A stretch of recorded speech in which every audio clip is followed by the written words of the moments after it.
Sid Meier once said, "A game can be seen as a series of interesting decisions." In the age of video games, we have an ever-increasing variety of game genres and games, and an ever-increasing variety of ways to choose in games. For shooting games, the decision is the target of your gun shooting, the use of items, the tactics used for offense and defense. For mobile games, the decision is your choice of heroes, skills resource management, team tactic arrangements. And for strategy games, the decision is your management of access to resources, the response to the situation on the field, and the bet in certain situations. But in fact, as a good designer, how to design a rich variety of decisions is not a big problem, but how to make these decisions become interesting and meaningful is the central difficulty of each design. So today I will discuss the strategy and randomness dimension of the game, with the previous theoretical experience and the basis for some play. I will try to discuss what kind of strategy and randomness make the game interesting. If the good game has a unified point worthy of our reference, and the bad games have some common points that lead to some bad experience. Before we start the formal discussion, let's introduce a concept about randomness in video games, namely input randomness and output randomness. In the video Two Types of Randomness in Game Design by game makers Toolkit, he mentions these two concepts. Although the concept is not original to him, in this video he talks about the difference between these two types of randomness and their effects clearly. Interested viewer can find this video and watch it on YouTube.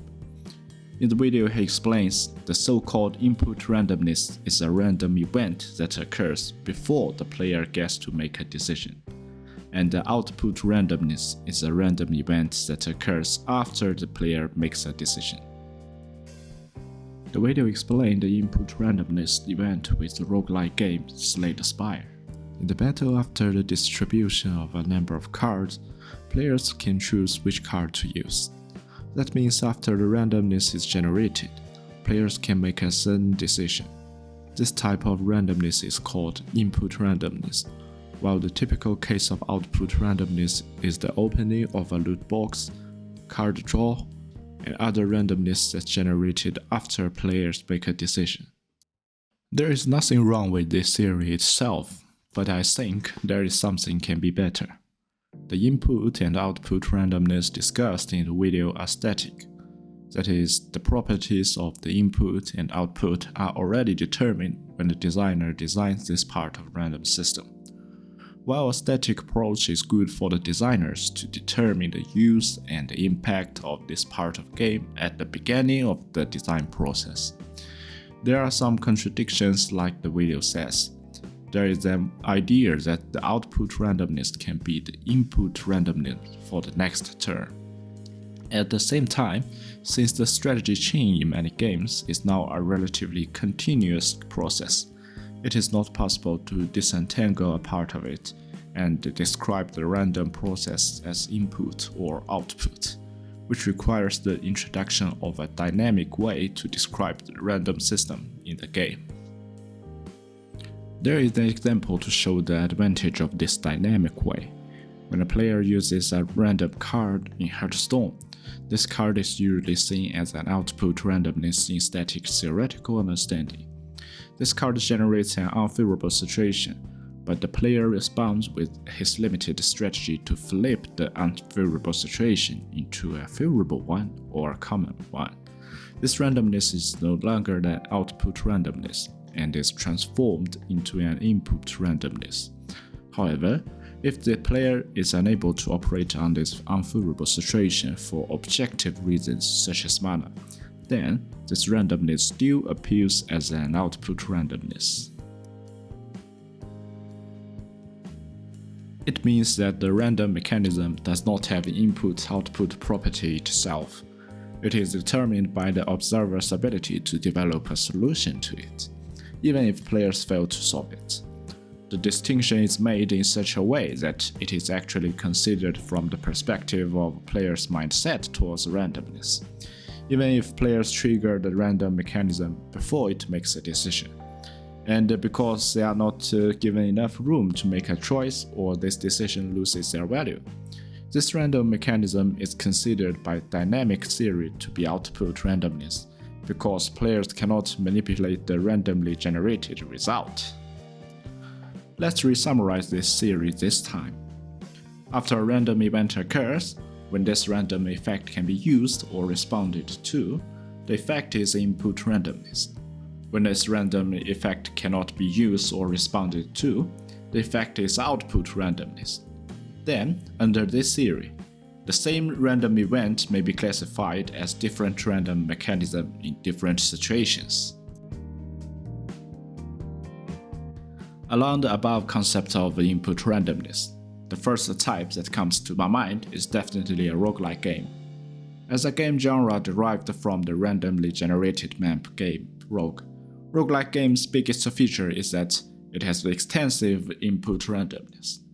Whether it's cards and levels you choose before entering the level, or the effects you choose after defeating the boss, you are constantly reminded that you need to judge and choose the input randomness established by the designers. If the input randomness of a roguelike game is rich enough, then players can use their own builds to play many times and basically maintain the interest of the game fun play. But once the game's input randomness has been completely consumed, that is, they think all the meaningful decisions have almost been chosen, the game's lifespan will generally come to an end for the players. For rules-based PvP games, its input randomness does not appear to be so easily noticeable. For the game that players fight against players, the biggest and the most important input randomness is the behavior of other players and their inputs. Whether it is a FPS or mobile game, a sports or card game, or even a Go game, the input randomness that has the greatest impact is always the inputs of other players. Take the FPS games for example. The space you are in each time, the information you currently have, your goal, your resources are dynamic. So almost every moment, your input randomness is changing.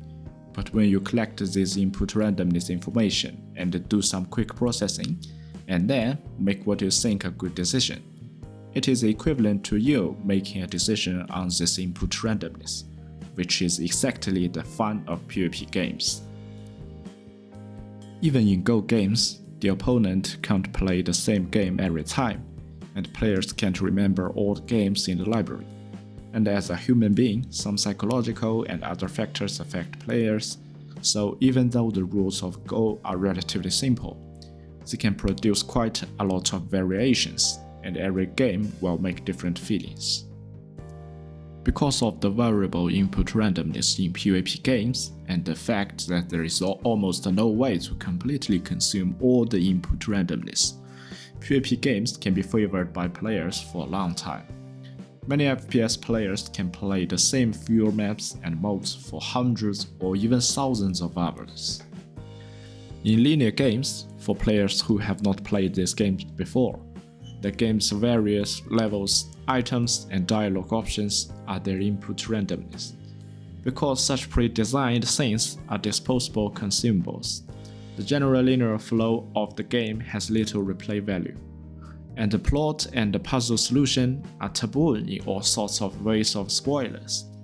Even if there are some linear games have replay value, most of them are carried out by adding other input randomness. For example, through the quantitative change in value to lead to qualitative change, unlocking new skills to change the way to play, multi-branch tasks and multiple endings, etc. So from this point of view, in fact, all types of game players face difficulties and puzzles are essentially a kind of input randomness, but they are presented in a different way.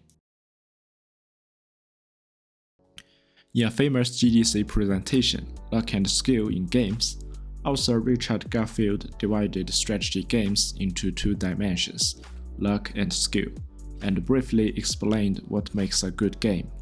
But a static definition of randomness doesn't seem to provide a comprehensive overview of what makes a good game.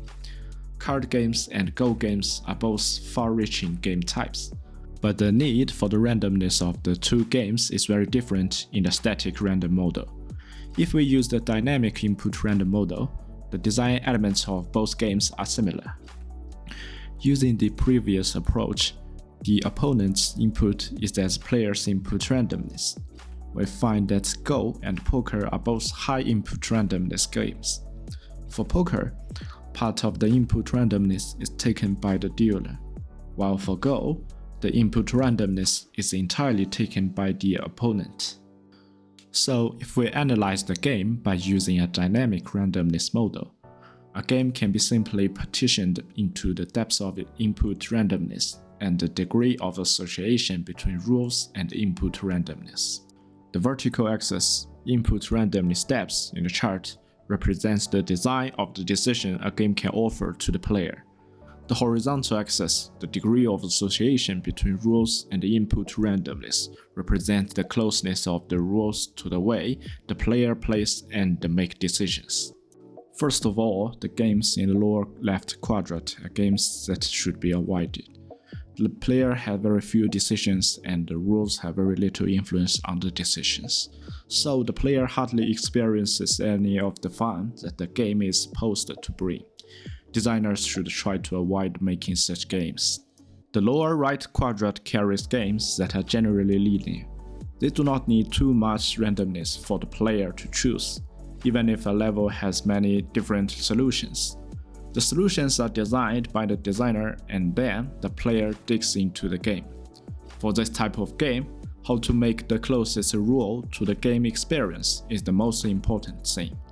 Most AAA games will take this approach because there is a better methodology and a judging standard for the design of the rules.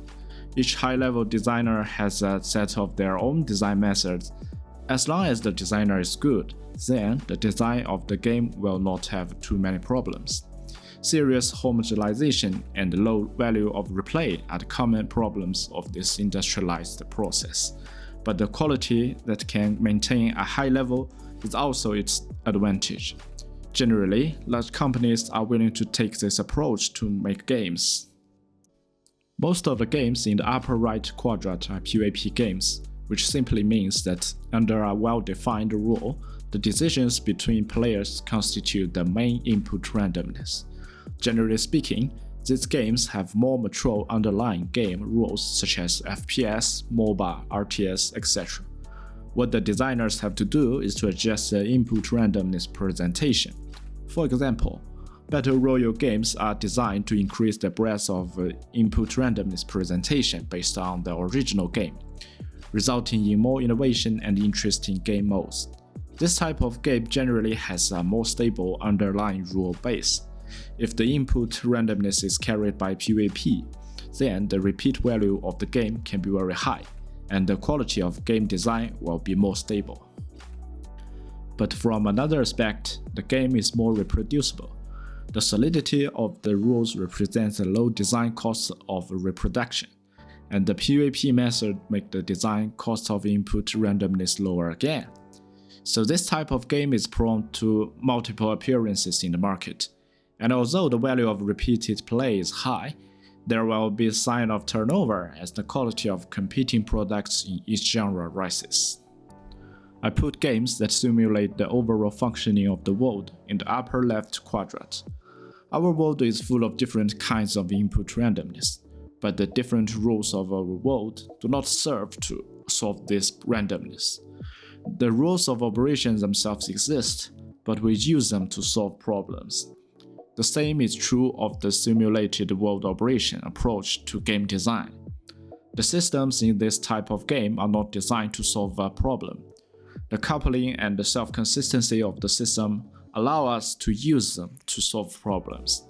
One of the greatest benefits of weak correlation is that we can solve problems in a variety of ways, even many solutions that were not designed by the designers at the time of design. One input randomness to this type of game is the player's own goals that they set for themselves when they play, such as what particular way to solve a problem or how to relate to certain parts of the system to produce something new. The biggest design challenge of this type of game is to couple the separate systems and finally present a real-world-like operation. Each player will have their own way of playing when they enter this world. Each player will have a different input randomness, which in turn will bring a completely different experience. This type of game is the most difficult to design, the most complex at its core, and the least reproducible. But it brings a unique atmosphere and a beauty that no other game can match. To sum up, I think the most fundamental way to broaden the innovation of existing game genre is to increase their input randomness and build certain rules around them to enhance the experience in a certain direction. Even if we can't innovate in input randomness, we should make the rule we design to conform to the model of a good game. And when we can't decide our upper limits, we should try to improve our lower limits. And if you want to make new rules different from all the games on the market, or diverse system to bring a completely rich experience, then I can't give you a direction to work. Perhaps this is the designer who stands at the top of the game design may have the talent and ability. If you like this video, you can give it a like or subscribe to this account. I will keep updating some game and game design videos in the future. If you are interested in the ideas in this video or have different opinions, you can also leave your comments below. Thank you for your watching.